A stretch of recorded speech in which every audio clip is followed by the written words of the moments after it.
Segunda carta de Paulo a Timóteo. Essa é a carta final e mais pessoal de Paulo. Ele a escreveu enquanto estava, uma vez mais, aprisionado, e ela é dirigida ao seu querido colega de trabalho e protegido, o jovem Timóteo. Não sabemos exatamente quanto tempo se passou desde que ele escreveu a primeira carta a Timóteo, mas podemos perceber que a situação de Paulo mudou e para pior. Ele está preso em Roma, o que poderia se referir ao seu tempo em prisão domiciliar mencionado no capítulo 28 de Atos. Ou pode ser que ele tenha sido libertado daquela prisão, vivenciou outra longa temporada de ministério e então foi preso novamente em Troade. De qualquer forma, Paulo diz que está no meio do seu julgamento do tribunal e isso não está indo bem. Ele tem certeza de que não irá sobreviver a este. E para sair dessa situação obscura, Paulo apela para Timóteo, que parece ainda estar em missão em Éfeso.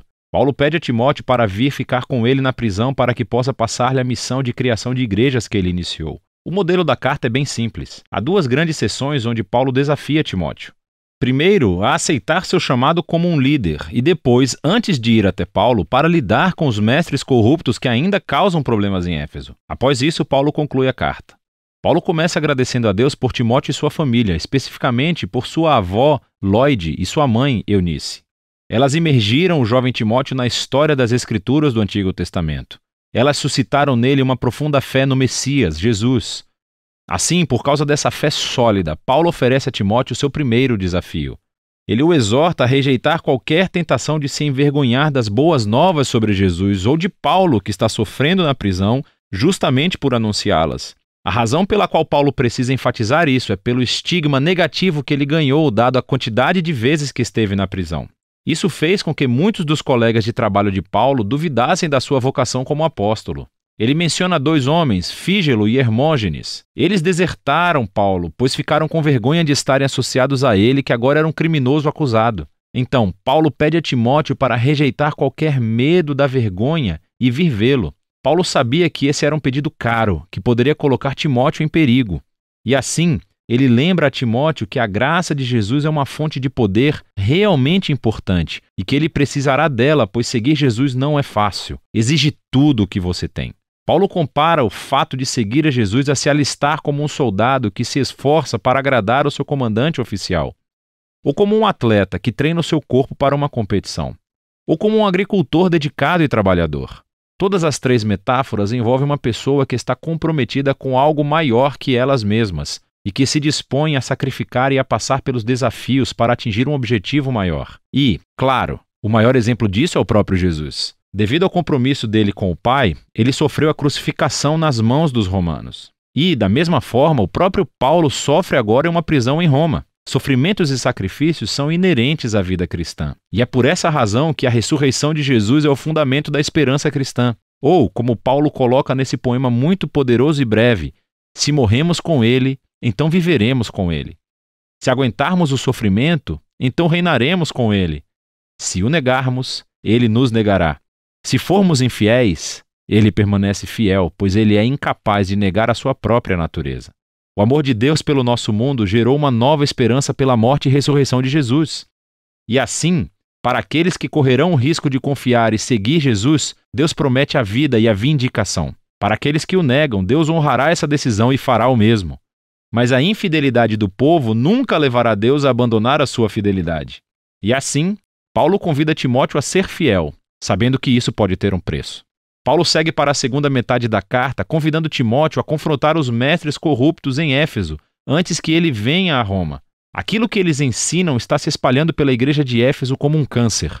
Eles atacaram e corromperam um número de mulheres influentes da igreja. Provavelmente, essas mulheres são aquelas ricas com as quais Paulo teve que lidar na sua primeira carta a Timóteo. Ele não fornece muitos detalhes sobre a má teologia dos mestres. Timóteo já sabe disso, mas ele nos dá uma dica. Ele diz: eles pregam que a ressurreição já aconteceu. Agora, não sabemos se os mestres estão seguindo uma negação filosófica grega de toda a ideia de ressurreição corporal e acreditam que isso é realmente apenas uma experiência espiritual, ou se eles simplesmente distorceram os ensinos de Paulo sobre a ressurreição da vida, que começa agora através do poder do Espírito. De qualquer forma, o problema é que eles abandonaram a futura esperança vigorosa da ressurreição e da nova criação. Em vez disso, eles abraçaram um cristianismo privado hiperespiritualizado que está desconectado da vida diária. E assim, Paulo convida Timóteo a levantar líderes fiéis, os quais ensinarão as verdadeiras boas novas de Jesus.